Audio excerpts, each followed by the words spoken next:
সম্মানিত মৎস্যচাষী ভাই বন্ধুরা, আসসালামু আলাইকুম। আশা করি আল্লাহর অশেষ রহমতে সকলেই ভালো আছেন। আমার এই ছোট্ট ভিডিওটি দেশ এবং দেশের বাইরে থেকে যে যেখান থেকে বসে দেখতে পাচ্ছেন, ভিডিওটি ভালো লাগলে একটি সাবস্ক্রাইব করে রাখবেন পরবর্তী নতুন ভিডিও দেখার জন্য। আজকে আমি আলোচনা করব 2025 সালের নতুন বছরের হাইব্রিড মনোসেক্স তেলাপিয়া মাছের সম্পর্কে। যারা নতুন বছরের তেলাপিয়া মাছের পোনা সংগ্রহ করতেছেন, একটু ভেবেচিন্তে যাচাই বাছাই করে মাছের পোনাগুলো সংগ্রহ করাটাই বেটার। কেননা আপনারা 10 পয়সা 15-20 পয়সা কমের জন্য লোকাল তেলাপিয়া মাছের পোনাগুলো সংগ্রহ করতেছেন।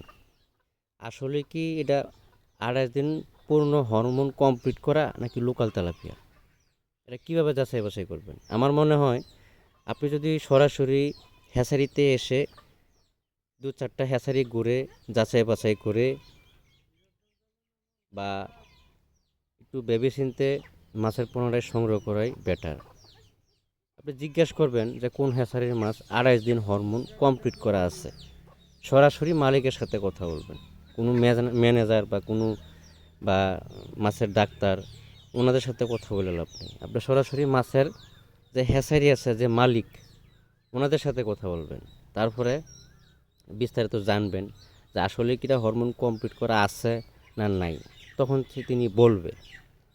এখানে আরেকটা কথা হলো, কেউ ব্যবহার করে হরমোন 10 দিন, কেউ ব্যবহার করে 12 দিন, কেউ 15 দিন, কেউ 17 দিন, কেউ 18 দিন, কেউ 20 দিন, কেউ 22 দিন, কেউ 25 দিন। তো 28 দিন হরমোন কমপ্লিট করাটা কোথায় পাওয়া যায় বা কিভাবে চিনবেন, এটার কোনো কায়দা নেই। তবে আপনি যদি মাছ সংগ্রহ করার সময় বা দামাদামি করেন, তাহলে আপনাকে 2 নম্বর মাছের পোনা দিয়ে দিবে। দামাদামি, ওদের একটা কস্টিং খরচ আছে, হ্যাচারির মালিকের একটা কস্টিং খরচ আছে। কস্টিং খরচটা হিসাব করবে, অটোমেটিক মুখস্থ আছে।